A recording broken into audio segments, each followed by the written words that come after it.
Welcome back to the deep dive. This is where we take your source material, maybe articles, research, or like today, your own detailed notes, and we really plunge in together. Yeah, the idea is to pull out the absolute essential knowledge, kind of a shortcut, helping you get truly well-informed on what you need to know. Exactly. We navigate that info stack with you, making sure you come away with the clearest, most high-impact points. Especially helpful, when you're tackling revision for something complex. Mm. And for this deep dive, the source material we're working from is your MSRA pediatric revision notes, specifically focusing on urinary tract infections in children. Right. So our mission today is pretty clear. Go through these notes section by section, unpack the crucial bits, highlight those high-yield facts you absolutely need for revision, and just make sense of it all. We'll cover everything in your notes, starting with the definition, going all the way through to complications. Let's do it. Okay, let's unpack this then, starting right at the beginning, like your notes do. Defining childhood UTI.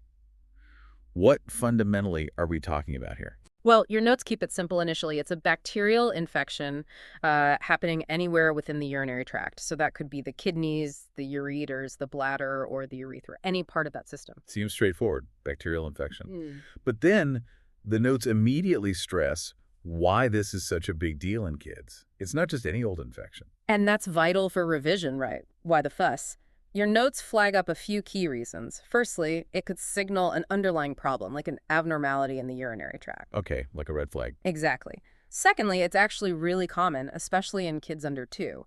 And thirdly, and this is the really critical one, especially in neonates, those very young infants, a UTI can escalate fast. It carries a risk of life-threatening sepsis. Wow, okay, so that definitely elevates it. It's not just an infection, it's a potential sign of something bigger or a risk of getting seriously ill, particularly for the littlest ones. Precisely.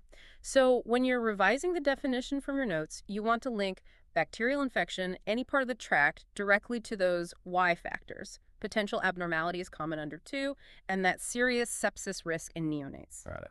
Your notes also mention different ways to classify UTIs, things like where it is, upper versus lower, how bad, simple versus severe, if it's happened before, first versus recurrent, symptoms, asymptomatic versus symptomatic, and if there are complicating factors, helpful context for later. Makes sense. So building on that definition, let's look at etiology. What actually causes these most often, according to your notes? Your notes are pretty clear on this. It's overwhelmingly bacterial, and the main culprit, like the #1 cause, is Escherichia coli. E. coli. And that usually comes from where? Typically originates from the child's own gastrointestinal tract. Basically, bacteria from the gut getting where they shouldn't be. Okay, so gut bacteria, mainly E. coli, migrating up. That's the core concept. Yeah, that's the headline, yeah. Your notes do mention other bacteria too. Specifically, Klebsiella and Proteus are listed. And importantly, they point out that underlying issues, maybe problems with the urinary tract structure or how urine flows, can really contribute. They make a child more susceptible. Right, so E. coli is the main player, but maybe structural issues or flow problems set the stage, making infection more likely. Which takes us neatly into risk factors. Who's more likely to get a UTI based on your material? Okay, yeah, the notes give quite a comprehensive list here. Let's break it down a bit. Demographics first, your notes mention young age, female sex, although importantly, they make an exception for very young infants, and also white ethnicity. And history seems important too. Huge. Having had a UTI before is a big risk factor for getting another one. Your notes mention recurrence is common, especially within that first year after the initial infection. Okay. What else? Voiding issues are key. So any difficulty emptying the bladder properly, that could be down to a structural issue, something like a neurogenic bladder, maybe the child just holds their urine in, or even just constipation. Constipation. How does that link? Well, it can physically press on the bladder and affect how well it empties. Your notes also list foreign bodies, like catheters, obviously. Right, and anatomical things. Yep, anatomy and genetics. Specifically, vesicoureteral reflux, VUR, that's where urine flows backwards up towards the kidneys. A family history of VUR or other kidney disease is also noted as a risk factor. Okay.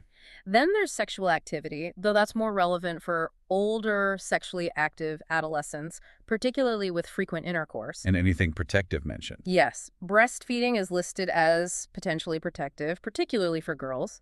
And on the flip side, immunosuppression makes a child more vulnerable, naturally. That is quite a list. For revision, maybe focus on the big ones your notes highlight. Yeah. That strong link to previous UTIs, the anatomical or functional stuff like VUR and voiding problems, and those demographic points like Age and sex differences, including that interesting point about very young boys, we'll probably come back to. Definitely. So thinking about how it happens, let's look at pathophysiology. How does your material describe the actual mechanism? Well, primarily it's bacteria getting into the urinary tract. Usually they ascend up from the urethra. Once they're in, they multiply, cause infection, and that triggers inflammation in the lining of the tract. Right. And your notes mention other ways they can get in, like catheters. Yeah, catheters, surgery, or sometimes, though less common, via the bloodstream, especially in kids with weakened immune systems. Yeah. And it's actually the body's own immune response to these bacteria that causes a lot of the symptoms the child feels. Okay. And in terms of which bacteria, the notes give percentages. They do. Reinforces what we said earlier. E. coli is the big one, responsible for about 80% of cases, according to your notes. Huge proportion. 80%. Wow. Then you've got others like Staphylococcus saprophyticus at around 4%, Klebsiella pneumonia also around 4%, and Proteus mirabilis, again, about 4%. So the main pathway is bacteria traveling up the urethra, and E. coli is the dominant cause by far at 80%. Key takeaways there. Absolutely. Now, important point. When a child comes in with symptoms that could be a UTI, you have to think about differential diagnosis. What else might look like this? Your notes list a few key mimics. Right, things to rule out. What are they? Things like bladder or kidney stones, urethritis, that's inflammation of the urethra itself, vaginal infections in girls, and in sexually active teens, you'd consider STIs. Okay, so stones, urethritis, vaginal infections, STIs. Good list to keep in mind from the notes so you don't get tunnel vision on UTI. Exactly. You need to consider the whole picture based on the child's presentation. Makes sense. Okay. Shifting gears a bit to epidemiology. How common is this in the UK, based on your notes? Your notes confirm it's, well, pretty common in childhood, especially in kids under 5. And generally, it's more frequent in girls than boys overall. Are there specific numbers? Yeah, they give some stats. Roughly 1 in 10 girls and 1 in 30 boys will have had a UTI by the time they're 16. Looking younger, before age 2, it's about 2.1% for girls and actually slightly higher, 2.2% for boys. Interesting, slightly higher in boys under 2. But here's a statistic from your notes that really stands out, definitely high yield. Uncircumcised boys in their first year of life have an incidence rate that's over 8 times higher than girls or circumcised boys in that same age group. 8 times. That's a massive difference highlighted in the material. Definitely one to remember. It really is. Your notes also point out it seems to be more prevalent in white infants compared to black infants. Okay. And clinically relevant stats. Yeah, your notes highlight that around 5% of children under 2 who present with a fever but no obvious source of infection, well, they'll turn out to have a UTI. 5%. That's significant when you've got a feverish baby and no clear cause. And that percentage jumps even higher to about 30% in white girls older than 3 months who have a fever over 39 degrees Celsius, and again, no other clear cause found. For upper UTIs, pyelonephritis, your notes say it affects about 2.7% of girls and 1% of boys by age 7. Okay, those specific numbers, especially the uncircumcised boys under 1 and the fever with no source scenarios, definitely feel high yield. Worth comparing those rates in your mind. Definitely. Now let's move on to clinical features. This is super crucial for actually recognizing a UTI, and your notes break it down really clearly by age group, which is helpful because it presents differently. Right. So for the really little ones, infants under 3 months. Here, the symptoms listed are quite nonspecific, which can make it tricky. Things like fever, vomiting, being lethargic or irritable, not feeding well, maybe some abdominal pain. So general unwell baby signs. Pretty much. Less commonly, your notes mention jaundice, blood in the urine, hematuria, or smelly urine. The really key things highlighted here are the high risk of urosepsis in this age group, and also that E. coli is actually less likely to be the cause compared to older kids. Different bugs sometimes in neonates. Okay, under 3 months, non-specific symptoms, high sepsis risk, maybe not E. coli. Got it. What about infants and preverbal kids, say 3 months and older? List is pretty similar initially. Fever, tummy pain, maybe loin tenderness, vomiting, poor feeding, lethargy, irritability. Again, less common are things like hematuria, offensive urine, or failure to thrive. But your notes make a really important distinction here. Which is? While things like weeing more often, frequency, and pain on weeing, dysuria, are common signs in verbal children who can tell you, the big red flag in the preverbal group is often just that, fever with no obvious cause. Ah, okay. So fever without source in a preverbal child should really make you think UTI. Exactly. Then for older children, over 3 years old, your notes say you're more likely to see those classic specific urinary symptoms. Frequency, dysuria, pain low down in the tummy, suprapubic, or in the abdomen or loin area. More like adult symptoms. Kind of, yeah. Your notes also mention you might see dysfunctional voiding habits or changes in continence, like suddenly starting to wet the bed again. Less commonly listed for this age group are fever, feeling generally unwell, malaise, vomiting, hematuria, or cloudy or smelly urine. Right, and your notes have those really useful lists, don't they? Things that make UTI more likely versus less likely. Yes, vital lists for clinical practice. The increasing likelihood list includes painful urination, dysuria, frequent urination, new bedwetting, foul-smelling urine, darker or cloudy urine, visible blood, drinking less, fever, shivering, abdominal pain, tenderness in the loin or suprapubic area, slow capillary refill over 3 seconds, and of course, a previous confirmed UTI. That's a lot. It is. And then the decreasing likelihood list includes things like no pain on urination, having a nappy rash, breathing problems, abnormal chest or ear findings on exam, and importantly, having a fever where you've clearly identified another cause. Okay, those lists are gold. Maybe thinking about the types of symptoms helps stuff directly related to urine itself, pain in the right areas, systemic signs like fever, and that history. So if you've got, say, a 4-year-old who suddenly starts wetting the bed, says their tummy hurts and their wee smells bad, based on these lists from your notes, UTI should jump right out, shouldn't it? Absolutely. New bedwetting, abdominal pain, smelly urine, all classic flags from that increasing likelihood list. It's about spotting those patterns your notes highlight. Okay, so we suspect a UTI based on the clinical picture. How do we actually confirm it? Let's talk investigations. Right. Your notes really focus on urine testing here. And the absolute golden rule, repeated often. Always, always get the urine sample before you start any antibiotics. Sample first, drugs second. Got it. What about different age groups? For infants under 3 months with a suspected UTI, your notes say it's urgent. They need microscopy and culture done quickly, plus a specialist referral straight away. Urgent referral for under 3 months. Okay. For children 3 months and older, urine testing is needed if they have symptoms suggesting UTI or if there's just uncertainty about the diagnosis. And the dipstick, how does that fit in? Crucial, especially for kids aged 3 months up to 3 years. Your notes give a very clear pathway for using the urine dipstick here. If both leukocyte esterase and nitrite tests are negative, Both negative. then your notes say you generally don't need to send for culture or give antibiotics unless there are specific clinical reasons to be worried. Okay, but what if one or both are positive? That's the key decision point. If either leukocyte esterase or nitrite is positive, or if both are, then the notes say you must send that urine sample for culture, and you should start antibiotics empirically while waiting for the results. Right. So it's like a clear flow chart in your notes for that 3-month to 3-year group. Dipstick, both negative, hold off free, either or both positive. Send culture and start antibiotics. Exactly that. A really practical pathway. Your notes also cover imaging tests. They mention these are mostly done in secondary care, so in hospital, and they aren't routine just to pinpoint where the infection is in a straightforward case. But sometimes imaging is needed. Yes. If it looks like an acute upper UTI, so pyelonephritis, and it's clinically significant, your notes suggest considering power Doppler ultrasound or a special kidney scan called a DMSA scan. The exact timing and type of imaging really depend on the child's age and whether the UTI is classed as atypical or recurrent. Okay, so how do the notes break down those imaging schedules?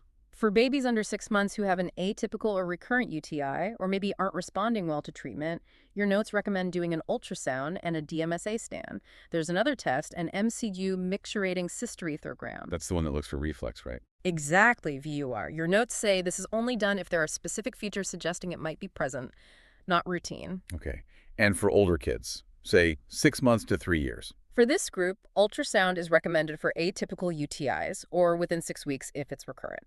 DMSA is also for atypical or recurrent cases, but your notes specifically state NO routine MCUG in this age group. No routine MCUG between 6 months and 3 years. Clear. And older than 3. Similar pattern. Ultrasound for atypical or within 6 weeks for recurrent. DMSA is mainly for recurrent UTIs. And again, NO routine MCUG. Your notes add a practical point. For kids who are toilet trained, the ultrasound should ideally be done with a full bladder, and then they measure the volume before and after weeing to check emptying. Right. So the key for memory seems to be ultrasound often first look for anatomy. DMSA is more about kidney tissue damage or scarring, especially thinking about upper UTIs. And MCG is specifically for VUR, but, and this is a recurring point in your notes, it's not routine, especially after infancy. Well summarized. Okay, so we've got the diagnosis confirmed. How do we treat it? Management. Your notes lay out the general principles first. Things like antibiotics, obviously tailored to the specific bacteria if possible, keeping the child well hydrated, managing symptoms like pain or fever, addressing any underlying risk factors like constipation, and making sure there's proper follow-up. And your notes mention some further investigations might happen as part of management too. Yes, things like repeating urine tests if needed, doing those DMSA scans maybe 4-6 months after the infection, specifically to look for any kidney scarring, and potentially doing an MCUG if VUR is suspected based on other findings. Okay. What about the acute management, the immediate treatment? Your notes say high-risk cases or kids who are very unwell need urgent referral to hospital. Infants under 3 months generally need immediate referral and often start on IV, intravenous antibiotics. Makes sense given the sepsis risk. Yeah, definitely. Children over 3 months who clearly have signs of an upper UTI, pyelonephritis, also usually need referral. For treating confirmed acute pyelonephritis, your notes list oral options like cephalexin or coamoxiclav if the child isn't too unwell. And if they're more severe, Then it's IV antibiotics. Your notes mention options like coamoxiclav, cefuroximab, ceftriaxone, or gentamicin. A really important point your notes make here is about the transition. You aim to switch from IV to oral antibiotics, usually within about 48 hours, provided the child is improving, and you have culture results guiding the choice. that IV to oral switch within 48 hours is a key clinical point then. What about the simpler, lower UTIs? Cystitis. For cystitis, your notes recommend oral antibiotics. Examples given are trimethoprim or nitrofurantoin. You'd consider alternatives if the symptoms get worse or the first choice isn't suitable for some reason. And the duration for lower UTI. Your notes are specific, aren't they? Yes, very specific and high yield. 3 days. Just a 3-day course for uncomplicated cystitis, according to your notes. 3 days. Got it. What about follow-up after treatment? Your notes state that routine follow-up isn't usually needed for children who didn't have any significant findings on imaging, if imaging was done.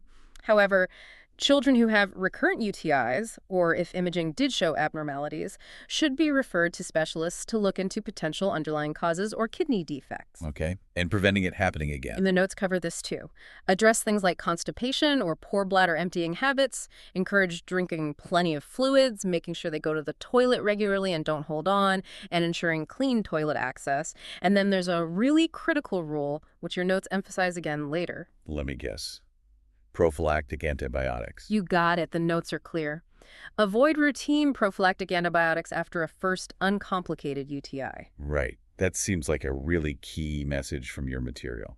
So comparing treatments for revision. Upper UTI, pyelonephritis is the more serious one, might need IV initially, then oral, longer course. Lower UTI cystitis is usually just oral antibiotics for that specific 3-day duration. And crucially, no routine prophylaxis after the first one. Precisely. That prophylaxis rule is absolutely central in your notes. Okay, let's look ahead then. Prognosis. What's the general outlook, according to your notes? Generally, the notes are quite reassuring. They state the prognosis is usually good, provided it's diagnosed promptly and treated properly. Most kids recover fully without any long-term problems. That's good news. It is, but, and it's an important but in the notes, children who have recurrent UTIs or those found to have underlying structural abnormalities, well, they might need more ongoing management and monitoring. Right. So good overall, but watch out for recurrence and underlying issues. Exactly. And the notes bring up those prevention methods again here. Managing voiding issues, good hygiene, avoiding constipation, drinking enough, not delaying weeing. Standard stuff, but important. And the antibiotic prophylaxis point comes up again. It does, really reinforcing the nuances. Your notes say prophylaxis might be considered, after investigation, for children with recurrent UTIs. But they are very, very firm that asymptomatic bacteriuria that's finding bacteria in the urine when the child has absolutely no symptoms should not be treated with prophylactic antibiotics. Okay, crystal clear from the notes. Recurrent might get prophylaxis after investigation. Asymptomatic never gets prophylaxis. That's the message. So generally good outlook, but be aware of recurrence, underlying issues, and be absolutely solid on those prophylaxis rules. Which leads us nicely, if slightly worryingly, to complications. What can go wrong long term? Your notes list the potential serious outcomes. Yeah, this is why getting it right is so important. The main concern highlighted is renal scarring, kidney scarring.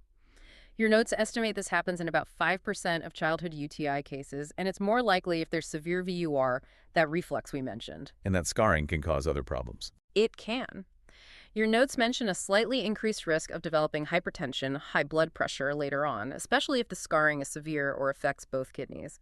And perhaps most significantly, your notes explicitly state there's a link between childhood UTIs and an increased risk of developing renal failure later in childhood or even adulthood. Wow. Scarring, hypertension risk, and even potential renal failure down the line. These are serious long-term consequences mentioned in your material. They really are, and they underline why managing every UTI properly in childhood is so vital. Your notes, yet again, repeat the prevention points here. Hygiene, constipation, timely voiding, and hammer home those prophylaxis rules one last time. Not routine after first, consider for recurrent, do not treat asymptomatic bacteriuria. Seems like the notes really want you to remember the prophylaxis rules. They certainly emphasize it repeatedly. Oh, and they also add a quick note about probiotics, just stating that current evidence doesn't show they're effective in preventing UTIs in kids or adults. Okay, so key complications from the notes. Scarring, hypertension risk, link to renal failure.